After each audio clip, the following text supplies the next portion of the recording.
Thank you all so much for coming, and I'm sorry we started a little bit late, but we were very efficient tonight and were able to get some of the book signing done before. So thank you for bearing with us.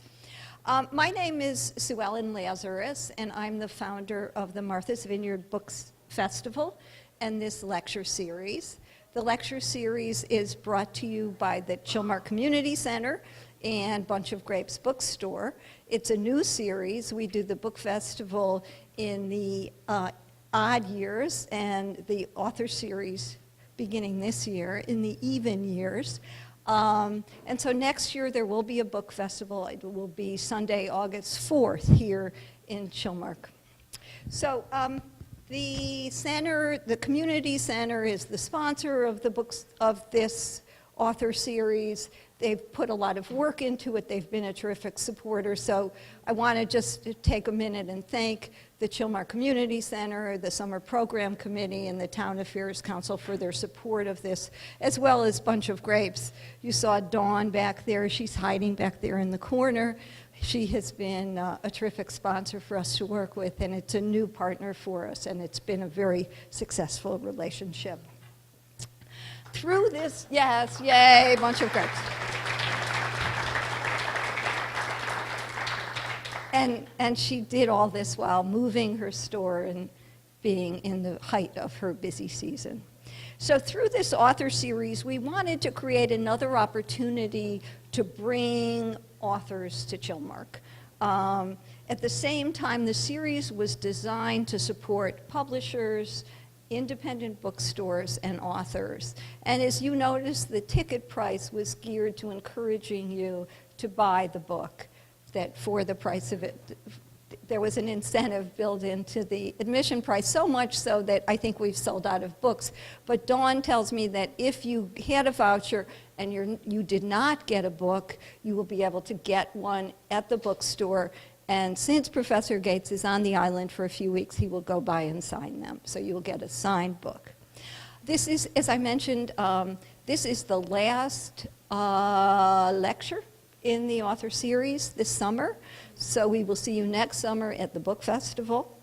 But we're particularly delighted to end the series with Professor Henry Louis Gates. Skip Gates, as he is known, is one of the most influential African-American scholars of this generation. He is most recognized for his extensive research of African-American history and literature, and for developing and expanding the African-American Studies program at Harvard University. Gates has displayed a relentless dedication to bringing African-American culture to the public. He has co-authored, co-edited, and produced some of the most comprehensive African-American reference materials ever produced. In naming Gates one of the 25 most influential Americans in 1997, Time magazine described him as a combination of the braininess of the legendary black scholar W.E.B. Du Bois and the chutzpah of P.T. Barnum. The chairman of Harvard's African American Studies Department has emerged as a prolific author, a whirlwind academic impresario, and the de facto leader of a movement to transform black studies from a politically correct academic backwater into a respected discipline on campuses across the United States. He's the Alphonse Fletcher University Professor of Harvard University and the director of the W.E.B. Du Bois Institute for African and African American Research at Harvard. Gates was born in West Virginia, graduated from Yale in 1973. He went on to receive his PhD from Clare College in Cambridge, England. I think the first African American to receive a PhD from Clare College. Professor Gates taught at Yale, Cornell, and Duke universities before joining the faculty of Harvard in 1991. He's the author of 16 books. He's made 12 documentaries. He's the recipient of 51 honorary degrees, and that number may no longer be accurate. And he has won numerous awards, including a MacArthur Genius Award, in recognition of his research for the Black Periodical Literary Project. He's a founder of the website Roots, co-producer of African American Lives, a PBS show that uses genealogical resources and DNA testing to trace the family lineages of prominent Black Americans. Professor Gates last spoke at the Community Center as part of the book festival in August 2009, shortly after his arrest and just after his meeting at the White House with President Obama and Officer James Crowley. It was a very special afternoon. It went on for a while, but it really was the highlight of the book festival that summer, and it was shown on the news. And so we're particularly delighted to hear what he has to tell us tonight. So let me welcome.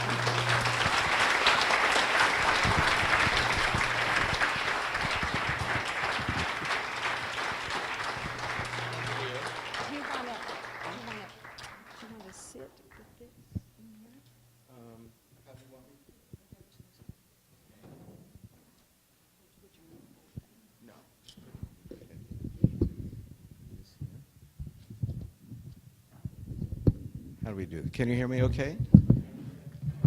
Thank you. Thank you for that very kind introduction. Give it up for that wonderful introduction.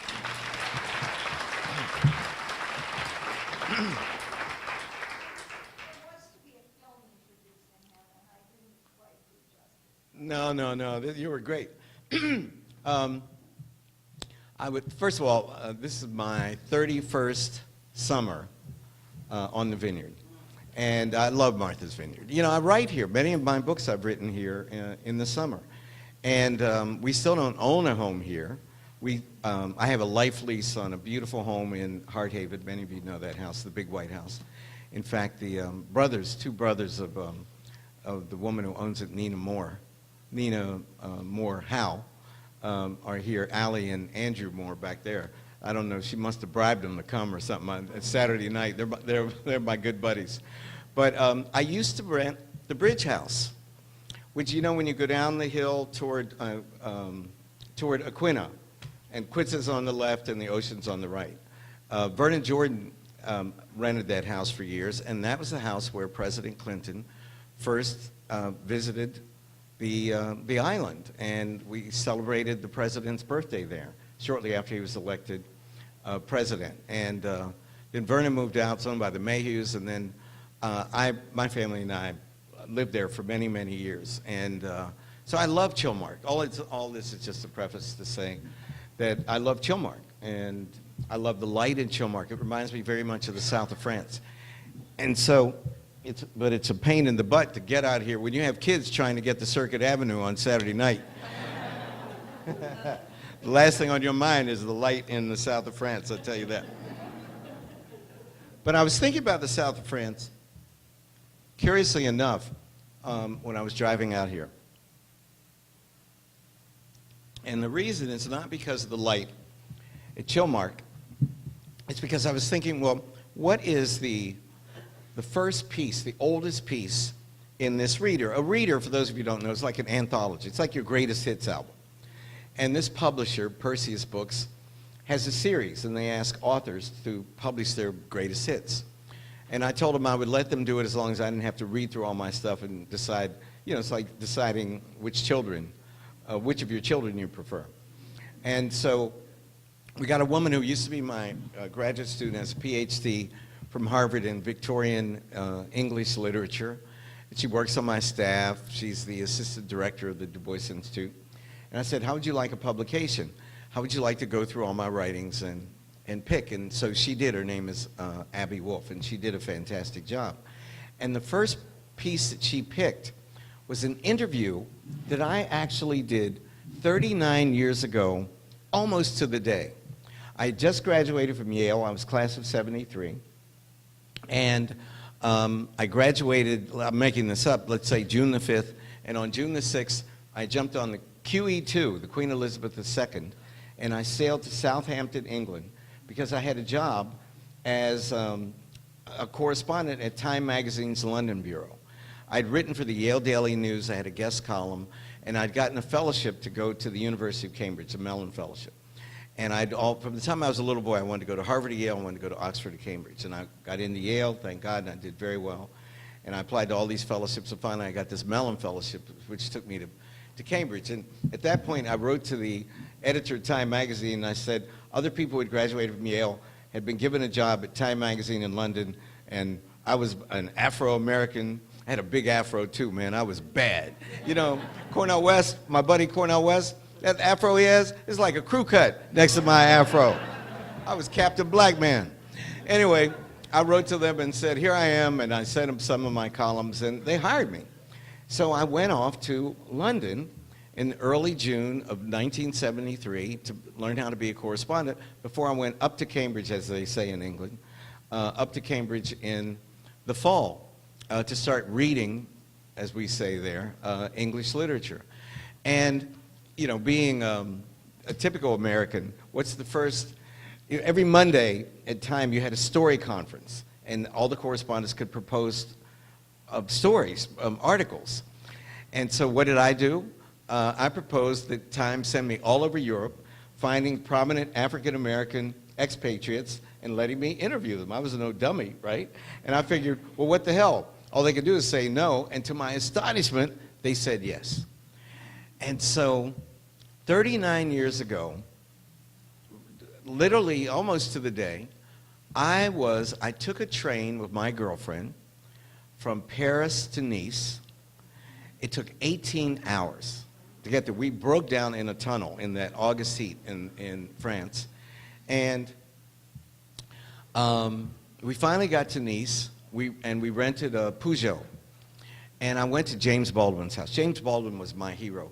He was the first black writer that I ever read. I was at an Episcopal church camp in August 1965 in Romney, West Virginia. And the church camp is called Peterkin.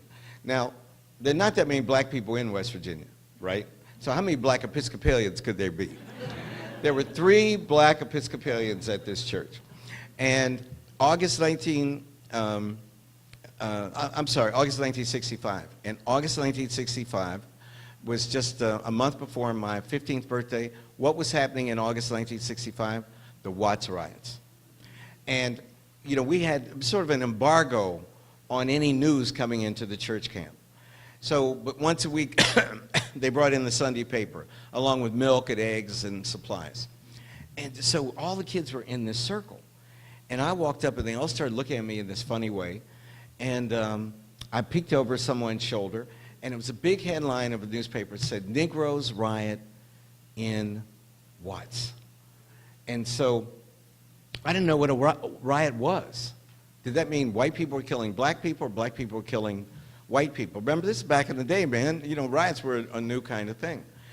And so I was completely stunned and flummoxed. And a very sensible Episcopal priest from where else? New England, Father Smith from Massachusetts, that night came to my room and gave me a book. And the book, there was a black man on the cover, and it was called Notes of a Native Son by James Baldwin.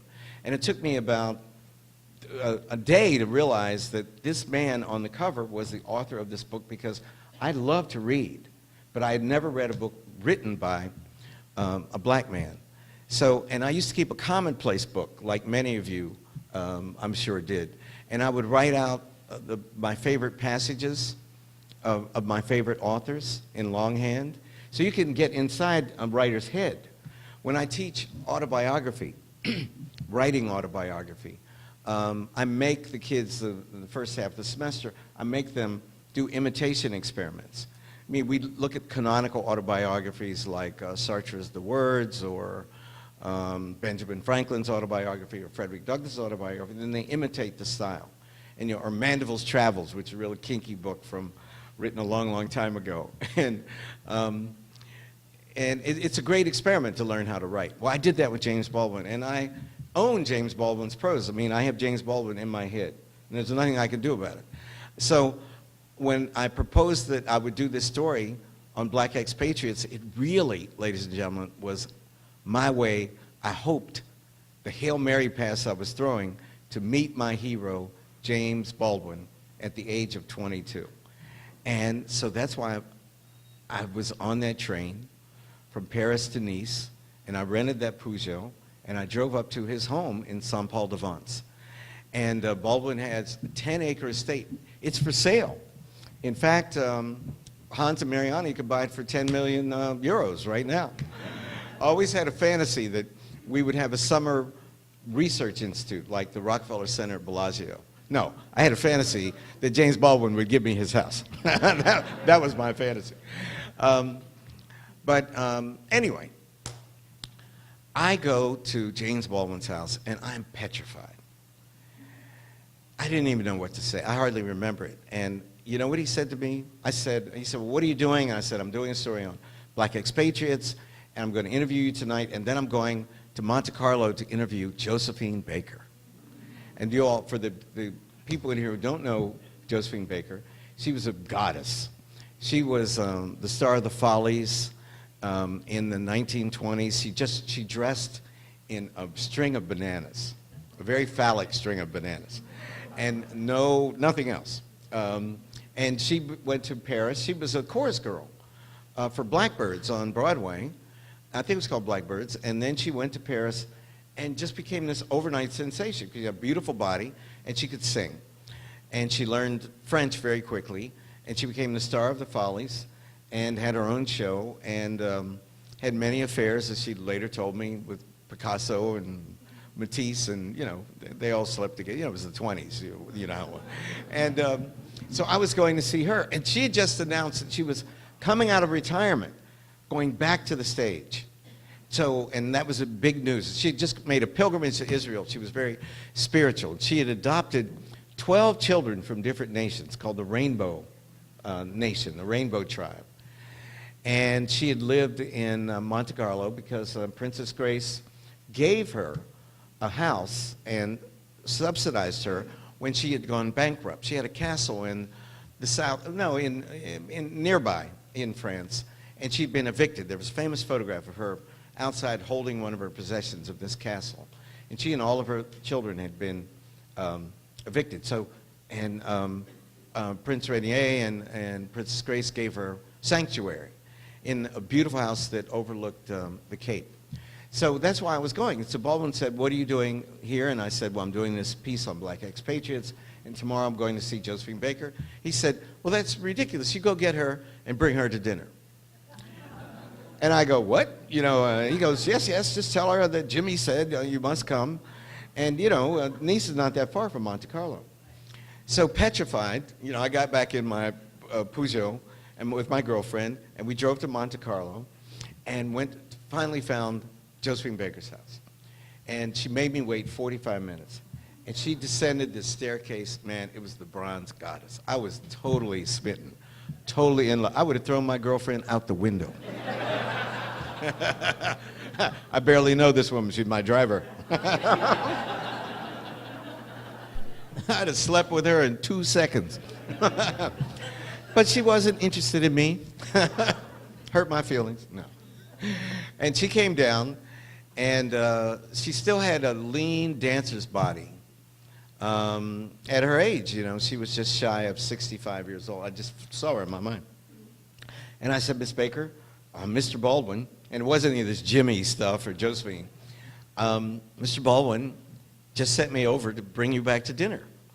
And he said, you have to come. And she said, I'll get my purse. And my girlfriend and I drove from Monte Carlo to Nice and then up to Saint-Paul-de-Vence with Josephine Baker.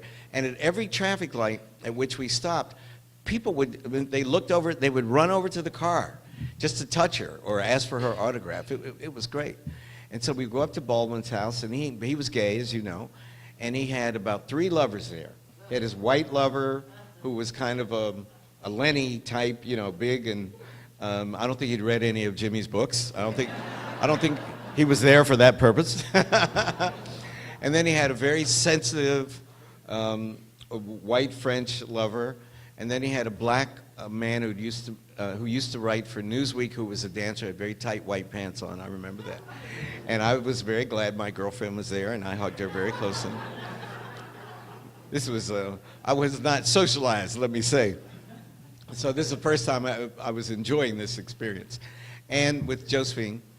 And we sat outside in the garden at a wooden harvest table, you know, all the harvest tables. It's a long harvest table consisting of 3 slats, or 3 pieces of wood. And the 2 of them, I was the only audience. And I asked them questions about their life, but they just ignored me. They just reminisced, and I made notes as best I could. And we drank Chateau Margaux, Cantonac Brown. I'll never forget. I'd never seen it before. And gallons, just gallons and gallons of wine. And then I couldn't believe, they hadn't seen each other in 20 years. And I couldn't believe they lived so close and were so close that they hadn't seen each other. You know, it's like going from Chilmark down to OB on, you know, in rush hour or something in terms of the length of time. But so then the evening was over about 2 a.m. and my girlfriend and I drove Josephine back to her house. And then exhausted, we didn't have any hotel reservations. We just went to sleep in the car on the side of the road. And then the next day, drove to Bern, Switzerland, to interview a black American expatriate writer named Vincent Carter. But it was the greatest night of my life. Just the greatest night of my life. And that's what I was doing 39 years ago. Well, Jimmy died in 1987. I got to know him, and he insisted I call him Jimmy, which took me a very long time. And I brought him to Yale to give the Richard Wright lecture, and you know, I saw we would have dinner sometimes at one of his favorite restaurants in New York. He wrote frequently about his brother named David, and David was quite a character. So anyway, James Baldwin dies, and I go to his funeral at St. John the Divine. And his brother asked me, David, at the reception, asked me if I would come to St. Paul, because he had something he wanted to talk to me about. And he wanted to talk to me about how to save this house and make it into a writer's retreat or a foundation, you know, how to do that. So the girlfriend who had been there with me in that August was now my wife. And in 1987, we flew in the spring to Nice, and then went up to St. Paul de Vence. And we stayed at this great hotel called the Colombe d'Or Hotel. It's very famous. And every night we ate there, and oh my God, it was just a week of just decadence. It was fantastic, telling Jimmy stories. And finally, the last night, David said to me, he was drunk, and he said, you know, how do you know Jimmy in the first place? The reason I brought you here is that you're supposed to be a good entrepreneur, and I need your help. But I don't know how you linked up, how you hooked up with Jimmy.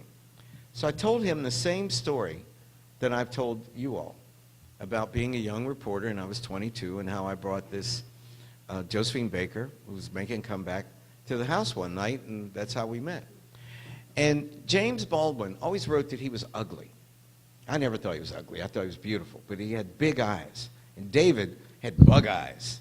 You know, like a frog, really. Looked like a chocolate-covered frog. That's what he looked like. And David's bug eyes, you know, got wider and wider the more I recounted the details of that evening, which I've shared with you. And without missing a beat, he just stood up at the dining table in Jimmy's house, and he went down into Jimmy's study. There's a circular staircase that went to the basement, and that was James Baldwin's study where he wrote all his books. And you have to imagine that when you came down, when you descended the staircase, you faced a wall of books, and they were all books by and about Henry James. James Baldwin was obsessed with Henry James. He was if I'm rewriting Baldwin, Baldwin was rewriting Henry James. Not Richard Wright, not Zora Neale Hurston, not W.E.B. Du Bois, but Henry James. James's letters, James's notebooks, James's prefaces, all the biographies of James. Go figure. First edition of all James's novels. Anyway, I'm still sitting upstairs. David is downstairs. He's retrieving something. I know not what. He comes back up after 5 minutes, and he throws something on the table. And he said, look at it. And I picked it up, and it was a manuscript, a typescript of a play. And it was called The Welcome Table. And he said, open it. And I opened it, and it had the characters. The characters. Young black, a Black Panther, Cecil Brown was there that night. He came. Cecil Brown was a black nationalist and who wrote the Life and Times of Mr. Jive Ass Nigger. So Cecil Brown, and then Edith, an aging actress, singer, star, and Peter Davis, a young African-American journalist. James Baldwin, on his deathbed, the last thing he ever wrote was a play about the night 39 years ago when I went to his house. Isn't that a great story?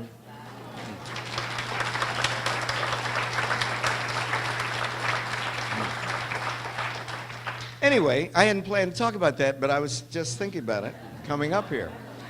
All right, we got to stop at 8:30, so I'll try to do 3 excerpts.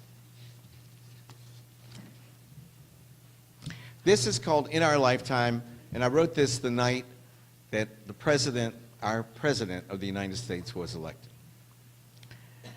We've all heard stories about those magical, transformative moments in African American history, extraordinary ritual occasions through which the geographically and socially diverse black community, a nation within a nation really, molds itself into one united body, determined to achieve one great social purpose and to bear witness to the process by which this grand achievement occurs. The first time it happened was New Year's Day 1863, when tens of thousands of black people huddled together all over the North waiting to see if Abraham Lincoln really would sign the Emancipation Proclamation.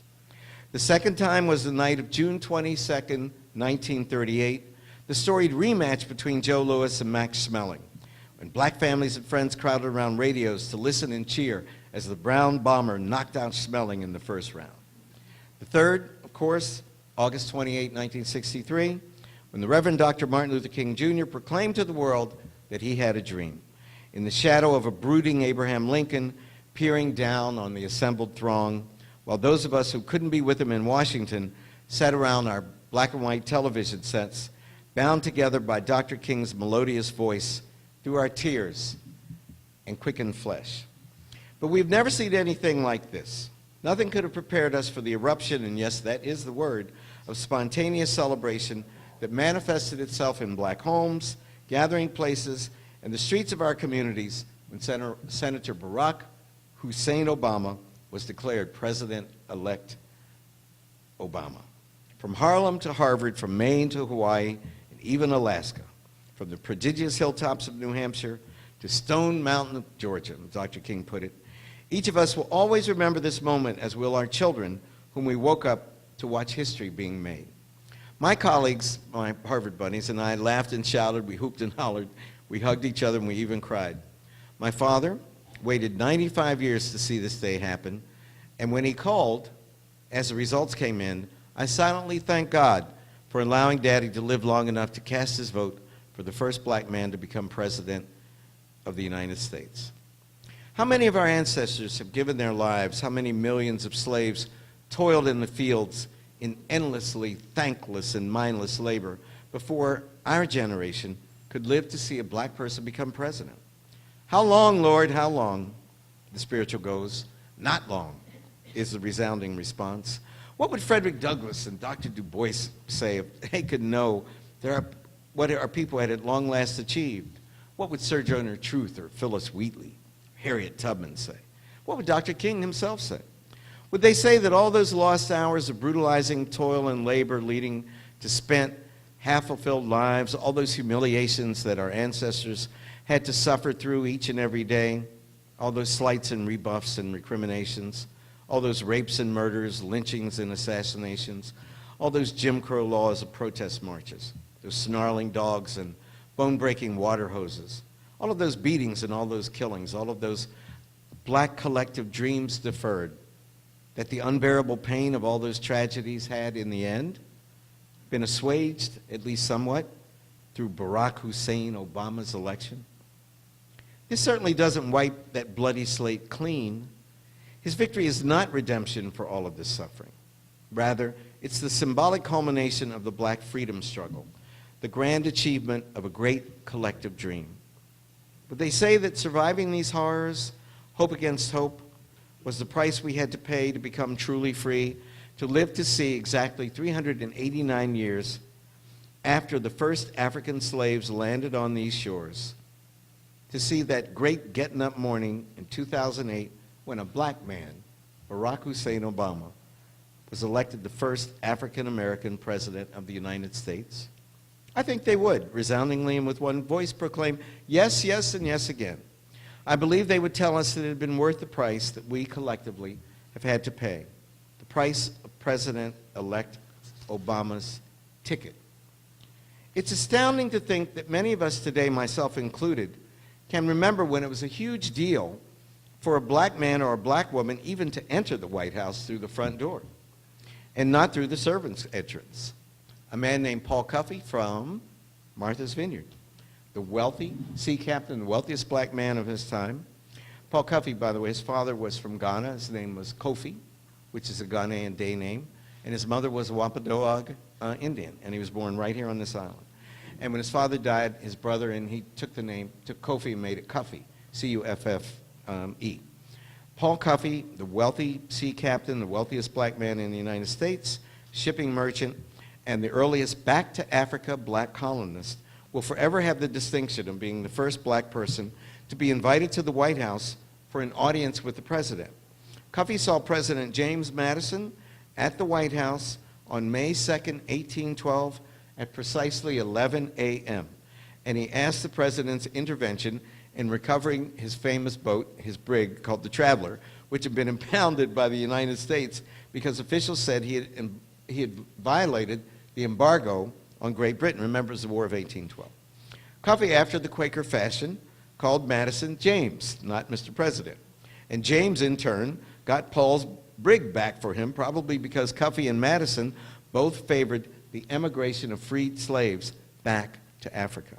3 years later, on December 10th, 1815, Paul Cuffey used his ship, the Traveler, that same ship, to carry the first 38 black people from the United States back to Africa to resettle in Sierra Leone.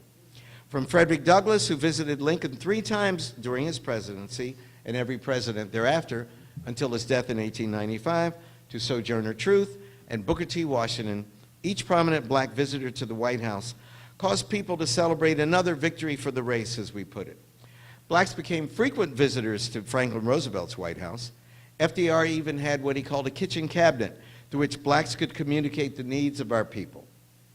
Because of the Civil Rights Movement, Lyndon Johnson had a slew of black visitors as well. During Bill Clinton's presidency, I attended a White House reception with so many black political, academic, and community leaders that I shouted out. It's one of those things that you say, but it came out too loud. I said, damn, there haven't been this many black people in here in the White House since slavery. Everybody laughed at the joke because they knew painfully that it was true. And Bill was the first black president. I'll always believe it. But given all of the racism to which black people were subjected following Reconstruction and throughout the first half of the 20th century, no one could actually envision a Negro becoming president, not in our lifetimes, as our ancestors used to say. When James Earl Jones became America's first black fictional president, remember that, in the 1972 film called The Man, I remember thinking, imagine that, a black man as president. James Earl's character, Douglas Dillman, the president pro tem of the Senate, ascends to the presidency after the president and the Speaker of the House are killed when a building collapses, and after the vice president declines the office due to advanced age and ill health. A fantasy, if ever was one, if ever there was one, we all thought. But that year, life would imitate art. Congresswoman Shirley Chisholm attempted to transform, shall we say, the man into the woman, becoming the first black woman to run for president in the Democratic Party. She received 152 first ballot votes at the Democratic National Convention. And then in 1988, Jesse Jackson got 1,219 delegate votes at the Democratic Convention, 29% of the total, incredibly, coming in second only to the nominee, Mike Dukakis. The award for prescience, however, goes to Senator Jacob K. Javits, the liberal Republican senator from the state of New York, who incredibly, just a year after the integration of Central High School in Little Rock in 1957 predicted that the first black president would be elected in the year 2000. In an essay entitled Integration from the Top Down, printed in Esquire magazine in 1958, Jacob Javits wrote the following paragraph. What manner of man will this be, this possible Negro presidential candidate of 2000? Undoubtedly, he will be well educated. He will be well traveled and have a keen grasp of his country's role in the world and its relationships. He will be a dedicated internationalist with working comprehension of the intricacies of foreign aid, technical assistance, and reciprocal trade. Assuredly, though, despite his other characteristics, he will have developed the fortitude to withstand the vicious smear attacks that came his way as he fought to the top in government and politics. Those in the vanguard may expect to be the targets of scurrilous attacks as the hate mongers in their last-ditch efforts spew their verbal and written poison, unquote. In the same essay, Javits predicted both the election of a black senator and the appointment of the first black Supreme Court justice by 1968. Ed Brooke, we know, was elected to the Senate by Massachusetts voters here in 1966. Thurgood Marshall was confirmed in 1967. Javits also predicted that the House of Representatives would have between 30 and 40, and I'm quoting, qualified Negroes in the 106th Congress in the year 2000. In fact, there were 37 black U.S. representatives, among them 12 women. Senator Jacob K. Javits was one keen prognosticator, if you think about it. When we consider the characteristics that he insisted the first black president must possess, he must be well educated, well traveled, have a keen grasp of his country's role in the world, be a dedicated internationalist, have a very thick skin, it's astonishing how accurately he is describing the background and character of Barack Obama. I wish we could say that Barack Obama's election will, remember I'm writing election night, will magically reduce the number of teenage pregnancies or the level of drug addiction in the black community. I wish we could say that what happened last night will suddenly make black children learn to read and write as if their lives depended on it, and that their high school completion rates will become the best in the country. I wish we could say that these things are about to happen, but I doubt that they will. But there's one thing that we can proclaim today without question, that the election of Barack Obama as President of the United States means that the ultimate color line, the subtitle of Javits' Esquire essay, has at long last been crossed. It has been crossed by our very first postmodern race man, a man who embraces his African cultural and genetic heritage so securely that he can transcend them, becoming a candidate of choice to tens of millions of Americans who do not look anything at all like him. How does that make me feel? Like I've always imagined my father and his friends felt back in 1938 on that night when Joe Louis knocked out Max Smell. But 10,000 times better than that. And all I can say is, amazing grace, how sweet the sound. Thank you.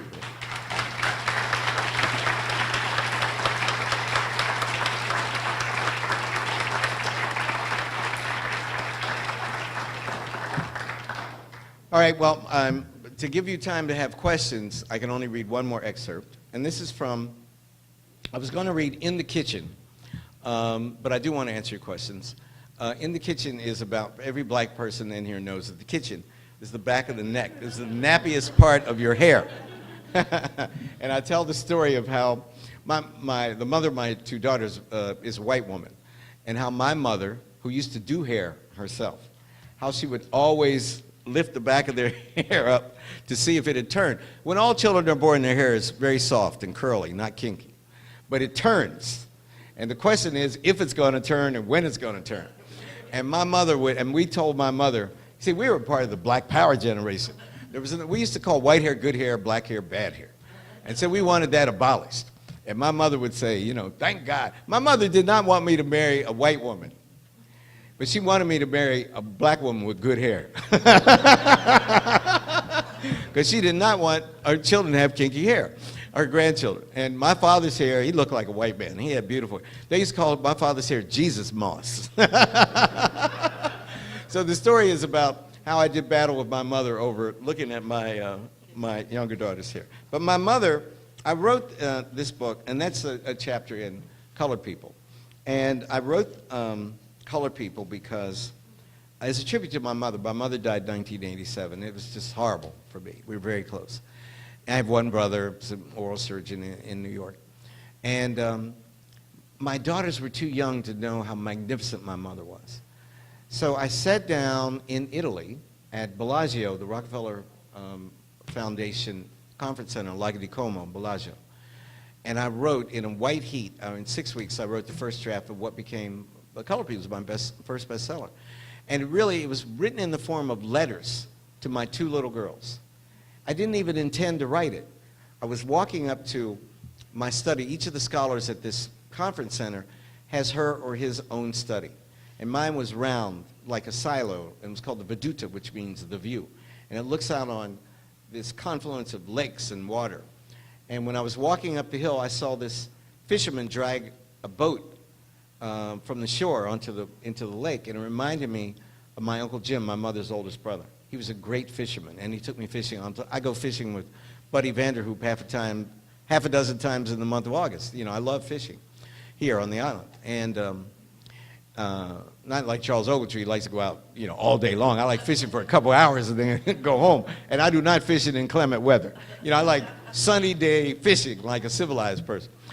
And so the first day, I wrote a letter to my daughters that said, today I was walking to my study, which in Italian is called the Veduta, which means the view, and I looked out and I saw a picture of I saw a man who reminded me of Graham's brother, and I'm going to tell you about the world that I grew up in, their life back in Piedmont. And it went so well, I wrote it on legal pads in longhand, that every day I wrote another letter to my two little girls. It's a great way, if you have writer's block, to overcome it, by the way. Because I wasn't writing, I was just writing to my little girls, and I was writing in this voice that you can hear me. It's my voice, you can hear it. And at the end of the day, I would Xerox, you know, this is back in the day, man, this is 1992.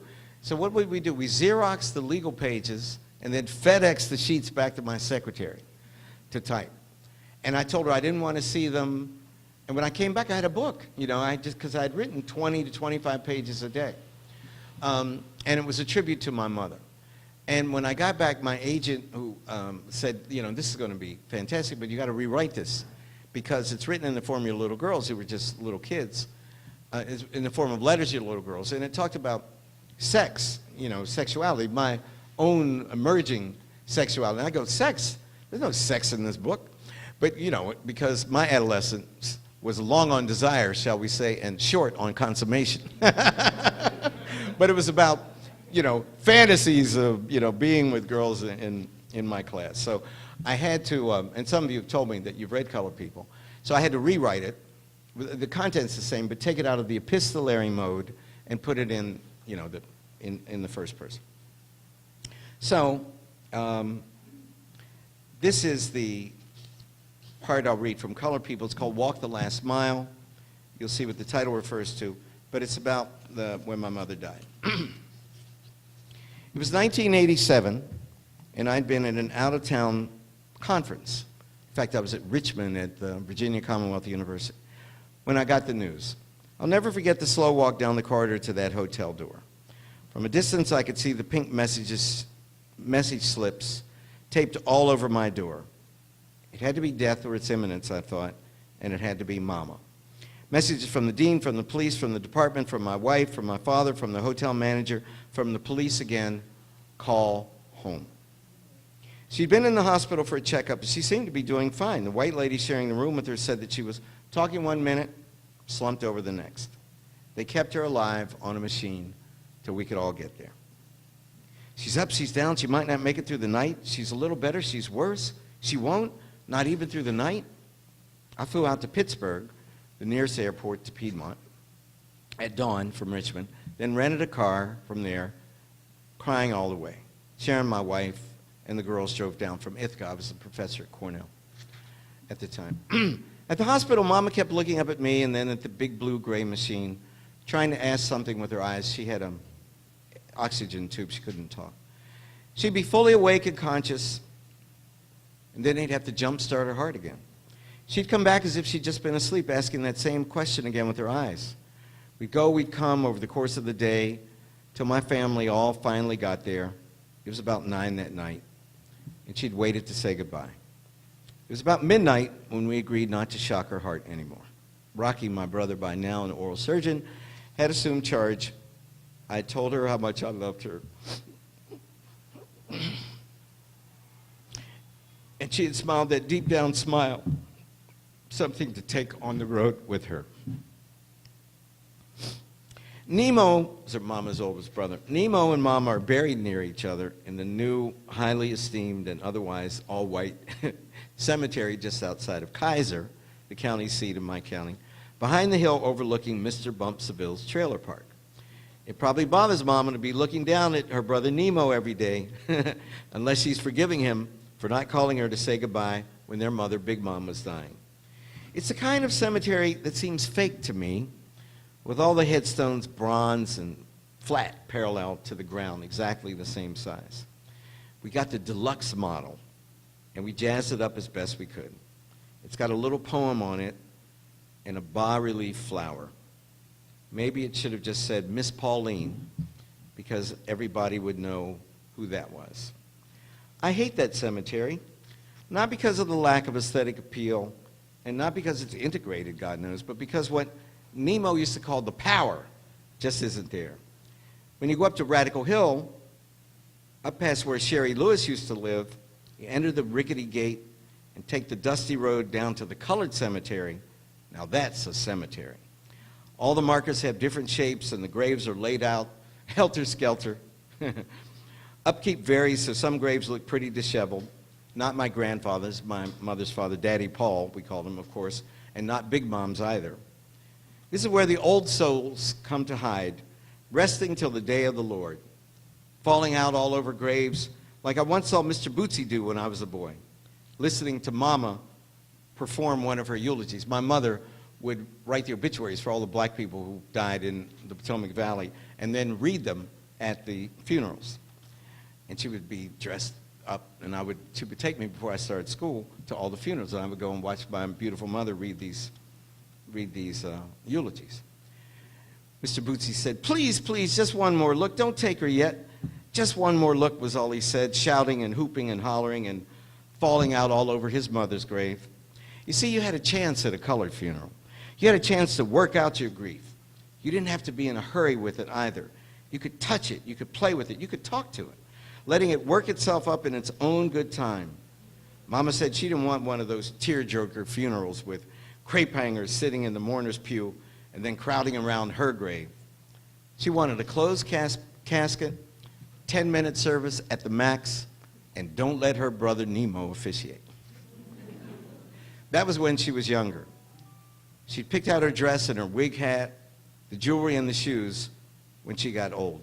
By the time my mother died, at the worst of her dejection and alienation from herself, my mother went to a severe menopause and never recovered.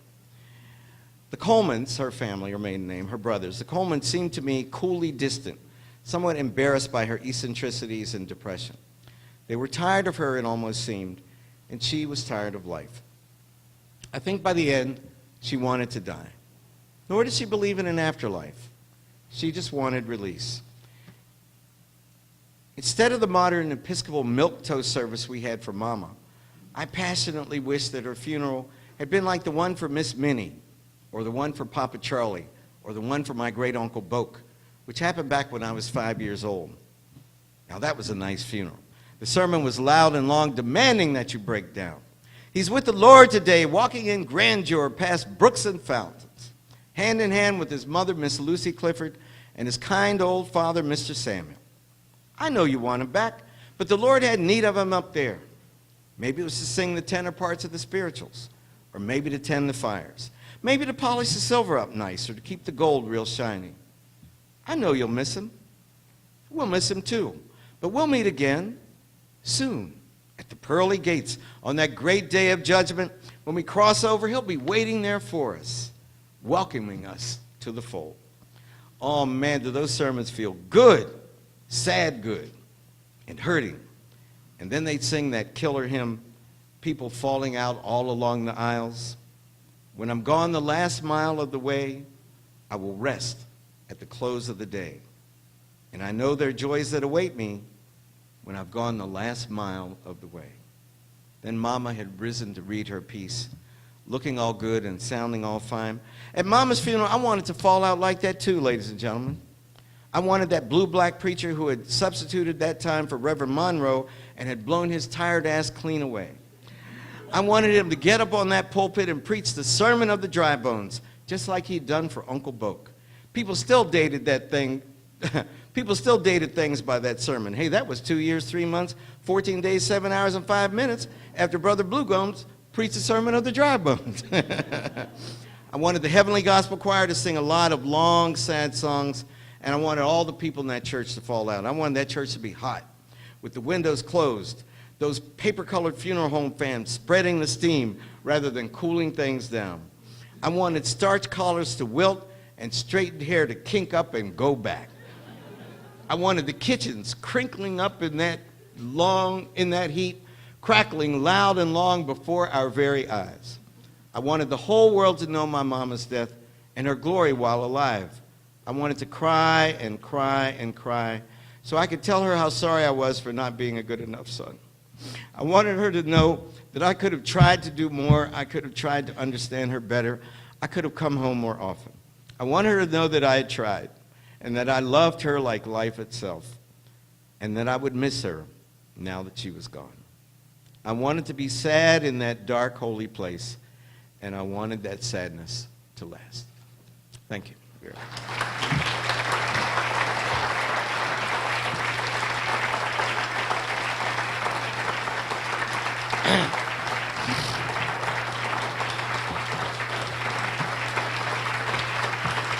you.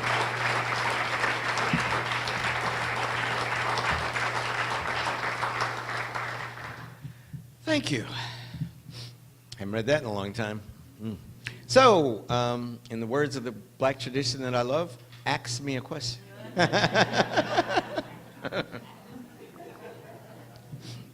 Yes. That's Harriet Beecher Stowe's, what, great-great-grandson? Yeah, how about that, man?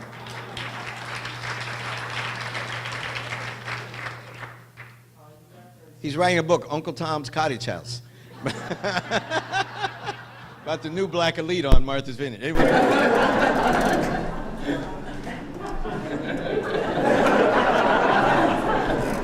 Reference, I think the March on Washington, the Watts Riots in August 1965. Just reflect a little bit on Black August and, whether it's Katrina, all the events that occurred, that had a profound effect on African Americans. On Katrina? In the month of August. Oh, the bad things happened in August? It hadn't struck me. Yeah, I think I would. I don't believe in curses, or, it's hot in August, and that would mean that people would riot more frequently, probably. But I don't think it's associated with the actual month.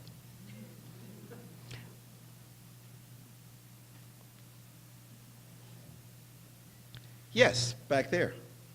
Yes, sir. Stand up. Did you deal with the topic of reparations in your book and the collection of writings that you had there? Did I do what? Did you deal with the topic of reparations? Oh, yeah. I wrote a piece that made everybody hate me, which was, my friends said, you're crazy, but we didn't know you're that crazy. I did a piece for the New York Times, and they named it Ending the Slavery Blame Game. But I said, I didn't say I was against reparations. I just said, since 90% of the Africans, our ancestors who were sold into slavery were sold by Africans, captured by Africans, and sold, captured from Africans, by Africans, and then sold to the white man, that maybe we should talk about getting some kind of symbolic reparations from these African nations too. Because it's a serious thing. And we were raised with this very romantic idea. It's like that you see in Roots. That you're out with your girlfriend on a Sunday, for a picnic, and some evil white people jump out the bushes and throw a net on you, and you wake up in Alabama. Well, it didn't happen like that. It happened because it was a big business, and there were many African elites Queen Nzinga in Angola. If I did the DNA of all the black people in this room, we now know there's something called the Transatlantic Slave Trade Database, which is online. So we know where all the slaves came from. So we know that 24% of the black people in this room come from Angola. And we know 16% come from Biafra, eastern Nigeria. And we know 11.6% come from Ghana. These countries didn't exist by those names then, but we're being anachronistic.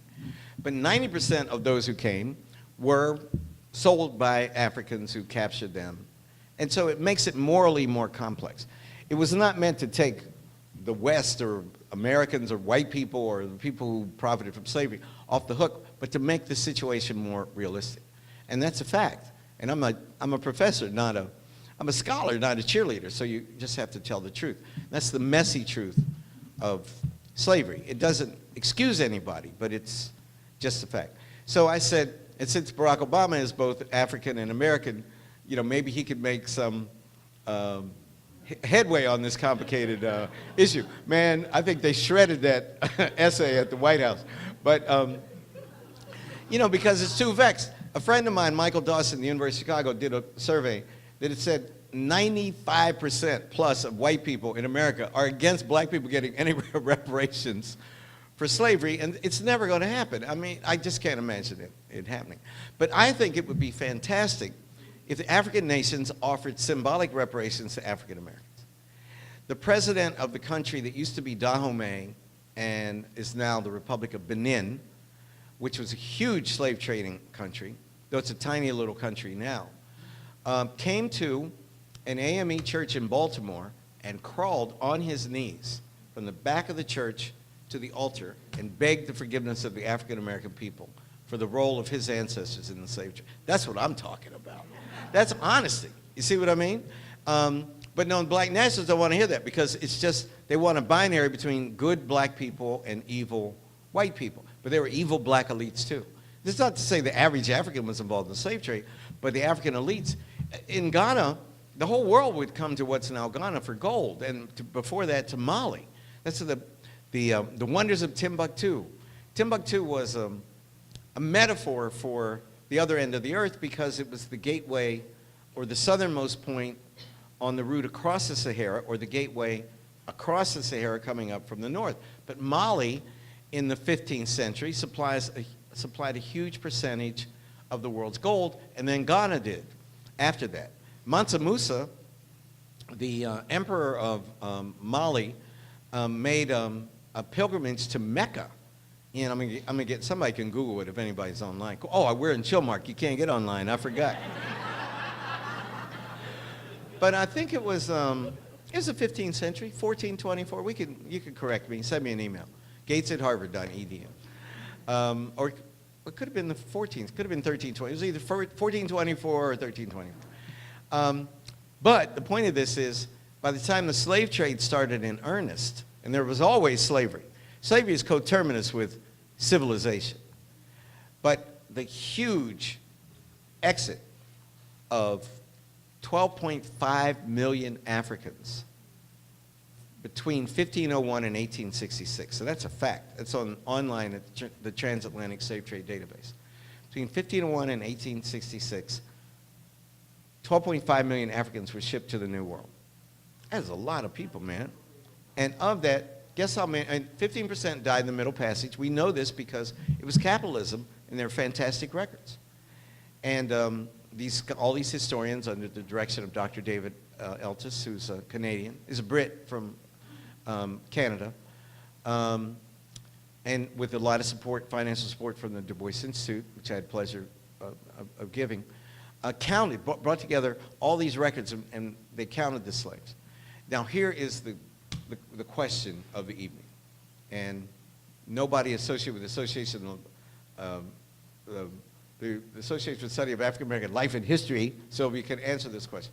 Of the 12.5 million, remember 15% die. That means 11.2 million get off the boats. How many came to the United States? Anybody guess? How many? Yeah, if somebody's cheating, you knew that. You see, that's terrible. Of that, she's absolutely right. Of the 11 million slaves that came to the New World, only 388,000 came to the United States. All the rest went to the Caribbean and South America. 4.8 million alone went to Brazil. Cuba got 779,000. Haiti got about 800,000.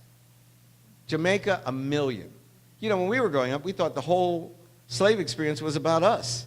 You know, typical American exceptionalism. We got a tiny, it's true, I call it African American exceptionalism. We thought the whole thing revolved around us. But there were far more Africans shipped in the slave. In Brazil, they just worked them to death like spark plugs, and you know, you would replace them. It was horrible. It was a horrible, horrible institution. But I think that symbolic reparations would be, excuse me, you know, the right to dual citizenship, if somebody wants it, because a lot of African Americans would eat that up, or the right to buy property, something like that, just something symbolic, something harmless, but extending the hand, and that will come about. My friend Ethelbert Cooper is a Liberian, and you know the Liberians are the living returnees, as you all know, the Americo Liberians. We're doing a project together. We're going to do a lot of DNA testing. We also now know that there were only 46 tribes or ethnic groups that were involved in the slave trade. So all of our ancestors in Black America came from one of these 46 ethnic groups. And the reason that's important is that people would say, well, there are 1,500 languages or 2,000 languages and therefore 2,000 ethnic groups in Africa. So we're all a blend of them. No, there are only about 46 that were actually dragged onto the slave ships. So we're going to test deeply, genetically, those 46 tribes or ethnic groups, which will make African American ancestry tracing even more accurate. But you know, no testing service has ever tested an African American. Not 23andMe, not Family Tree, not National Geographic, not anybody.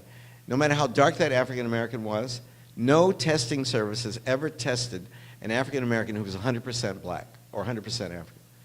Don Cheadle's 19% white. Chris Rock, 20%. Isn't that amazing? That we are all mixed up because of slavery. That there are no pure African American Africans, as it were, which I find enormously, endlessly fascinating. Another question, final question? Yes. Or two questions that we got here.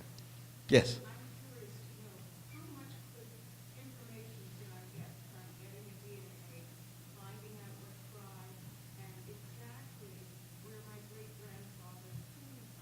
You won't know where he or she came from, but you would know. The way it works is this. We have a database of Africans, and then we have you, right? And so we know what an Igbo genetic signature looks like.